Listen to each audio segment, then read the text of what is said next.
চলে এসেছি একটা রেসিপি নিয়ে, সেটা হলো ম্যাগি রেসিপি। তো এটার জন্য লাগবে টমেটো কোচানো, পেঁয়াজ কোচানো, ক্যাপসিকাম কোচানো, দুটো ডিম, 4টা ম্যাগি নিয়েছি। এখন এদিকে আমি কড়াই বসিয়ে দিয়েছি, জলও দিয়ে দিয়েছি ম্যাগি বয়েল করার জন্য। এখন টমেটো কোচানো, ক্যাপসিকাম কোচানো, পেঁয়াজ কোচানো একটা বাটিতে ঢেলে নেব। তারপরে আমি এখানে ডিম দুটো দিয়ে দেব। ডিম দুটো দিয়ে তারপরে আমি এখানে ম্যাগি মশলাও দিয়ে দেব। ম্যাগি মশলা দিয়ে আমি এটাকে ভালো করে মিক্স করে নিব। ভালো করে মিক্স করে নিয়ে তারপরে আমি এখানে ম্যাগি দিয়ে দেব।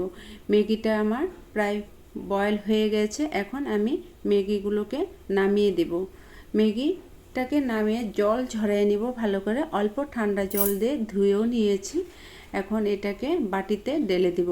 টমেটো কোচানো, পেঁয়াজ কোচানোর মধ্যে দিয়ে দেব। এটাকে ভালো করে মিক্স করে নিব। আবার অল্প লবণ দিয়ে দেব, তোমাদেরকে দেখাতে ভুলে গিয়েছি। তারপরে এদিকে তাওয়া বসিয়ে দিয়েছি, তাওয়াতে তেলও দিয়ে দিয়েছি চারিদিকে। এখন ম্যাগি ঢেলে দেব। ম্যাগিটা ঢেলে দিয়েছি, এখন একটা গোল শেপ দিয়ে দিয়েছি ম্যাগিটাকে।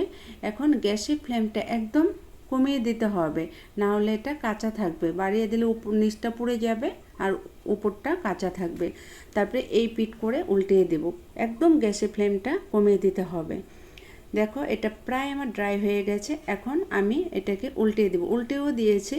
এখন এদিকে আমার অল্প সময় রাখতে হবে, গ্যাস কমিয়ে দিয়ে 5 মিনিটসের মতো। দেখো এটা আমার হয়ে গেছে, এখন নামিয়ে দেব। এটা নামানো হয়ে গেছে আমার। এটাকে আমি আবার কেটে দিয়েছি, বাচ্চাদেরকে বলেছি যে এটা পিৎজা ম্যাগি, ওরা খেয়ে খুব ভালো পেয়েছে। এটা স্কুলে টিফিন করে দিতে পারো তোমরা। সাধারণত আমরা ম্যাগি টিফিন দেই, কিন্তু টিফিনটা এমনি দিলে কি হয়, বয়েল করে দিলে জমা হয়ে যায়, বাচ্চাগুলো খায় না, রিটার্ন ঘরে নিয়ে আসে যায়। তার জন্য এভাবে করে দিতে পারো। যদি ভালো লাগে থাকে তাহলে লাইক কমেন্ট দিবে প্লিজ। Thank you.